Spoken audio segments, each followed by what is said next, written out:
Et what's up, comment allez-vous? J'espère que je vous trouve en pleine forme. Alors, petite question du jour, j'ai peur de m'engager. Pourtant, j'ai envie de faire ça, mais j'ai vraiment peur de m'engager, j'ai vraiment peur des conséquences.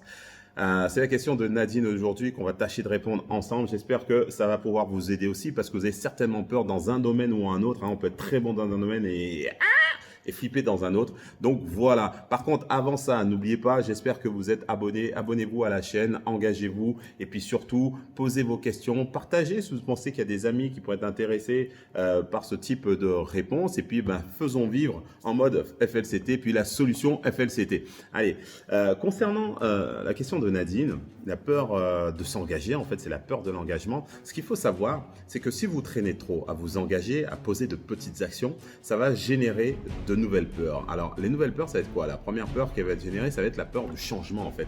En fait, ça va être lié avec ça, cette peur du changement où ça va nous demander 2 fois plus de travail que de travailler sur la peur de l'engagement. Donc, les actions qu'il va falloir poser petit à petit pour gérer tout ce que ça génère comme sentiment, en tout cas négatif, avant de s'engager.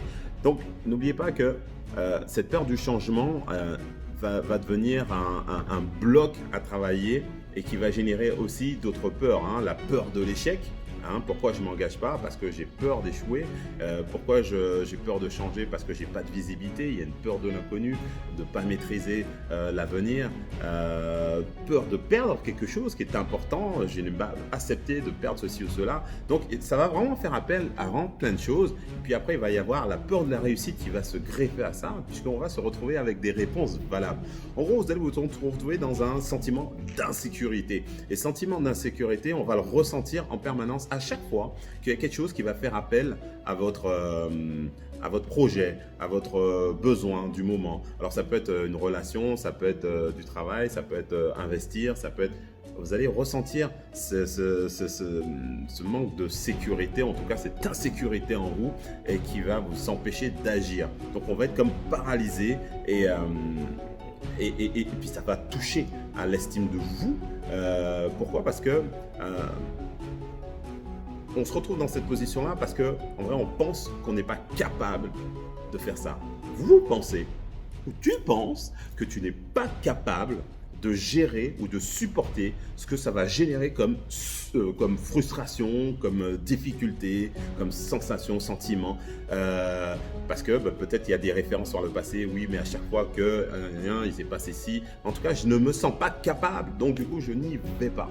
Alors, cette sensation ce sentiment de frustration, c'est que pour l'éviter, vous savez déjà comme moi, notre cerveau il est fait pour éviter la douleur. On veut que kiffer du plaisir, donc garder le plaisir. Et donc dès qu'il y a de la douleur, on n'en veut pas. Donc pour pouvoir éviter ça, on veut une seule chose, c'est rester dans notre zone de confort. On le connaît, on l'a déjà entendu des milliards de fois, la zone de confort. Fort. Ok, donc on reste dedans, on est au chaud, on est bien, on bouge pas. Alors, une question à vous poser pour vous engager, pour commencer à vous engager. Une question qui peut être simple en vrai. Souvent, on va chercher quelque chose de compliqué, mais n'oubliez pas, ce qui est important, c'est de démarrer. Après, c'est de cumuler en tout cas ces petites actions. Donc, une question à vous poser, c'est qu'avez-vous besoin d'apprendre de nouveau pour vous adapter à la nouvelle situation ou au nouveau projet, mais facilement. Donc, qu'est-ce que vous avez besoin de faire facilement? Qu'est-ce que vous avez besoin d'apprendre? Parce que aujourd'hui, ce qui se passe, c'est que vous pensez ne pas être capable. Donc, ça va toucher à l'estime de soi. Et en vous posant cette question, qu'est-ce que j'ai besoin d'apprendre? Peut-être que vous le savez déjà, peut-être que vous l'avez déjà appris, peut-être que vous l'avez déjà expérimenté, sauf que ça remonte à longtemps et vous avez l'impression que ce n'est pas pareil. Donc, rappelez-vous que peut-être que vous êtes capable de le faire et qu'est-ce que vous avez besoin de mettre en place pour vous réhabituer. N'oubliez pas, la frustration, c'est une question de réservoir, c'est une question d'entraînement. Donc, plus vous allez gérer de petites frustrations, plus vous allez être tolérant à la frustration.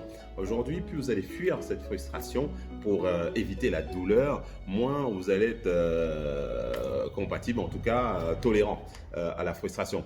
Et d'ailleurs, cette fameuse frustration, c'est la question que vous pouvez vous poser, c'est que pouvez-vous faire lorsque vous vous engagez pour prendre un petit peu plus de plaisir. Comment vous pouvez associer ce que vous avez à faire qui ne paraît pas sympathique. Donc, c'est à vous de le penser en amont pour pouvoir prendre un petit peu plus de plaisir. Mais en tout cas, essayez de ne pas trouver des raisons valables pour ne pas faire ce que vous avez à faire et de vous engager. Donc, ce que vous avez besoin, c'est d'un petit coup de pied aux fesses. Il ne faut jamais oublier que quel que soit le niveau, ou même ceux qui ont un très bon niveau, nous, lorsqu'on fait de la préparation mentale, on a de très bons athlètes, mais des fois, ils n'ont pas envie. Il y a des fois, ils se racontent une histoire. Là, ils disent oui, mais la dernière fois, etc., ils ont besoin qu'on leur mette ce petit coup de pied aux fesses, ce petit punchy pour y aller. Donc, vous, c'est un petit peu pareil. Donc, restons ensemble, allons-y. Qu'est-ce que vous avez besoin d'apprendre? Comment vous avez besoin de rendre ça beaucoup plus facile pour pouvoir y aller malgré tout, et augmenter votre tolérance justement à cette frustration. En tout cas, j'espère que c'est clair. J'espère que vous avez ressenti aussi cette envie d'essayer de découper un petit peu le travail pour pouvoir réaliser ce que vous avez à faire. Engagez-vous. Faites le premier pas avec un peu de plaisir et puis reconsidérez un petit peu ce dont vous êtes capable de faire et si vous n'avez pas faire quelque chose qui peut vous aider ou sinon qu'est-ce que vous pouvez apprendre de nouveau ou comment vous pouvez redévelopper ce que vous avez déjà en vous. Ok, mettez-vous en mode FLCT, c'est très important et la solution FLCT est là pour vous aider. Donc n'hésitez pas à me partager vos questions, à partager vos avis, à vous abonner et puis à dire que j'aime et puis on continue comme ça. Allez, c'était Jean-Pierre, à très bientôt, ciao.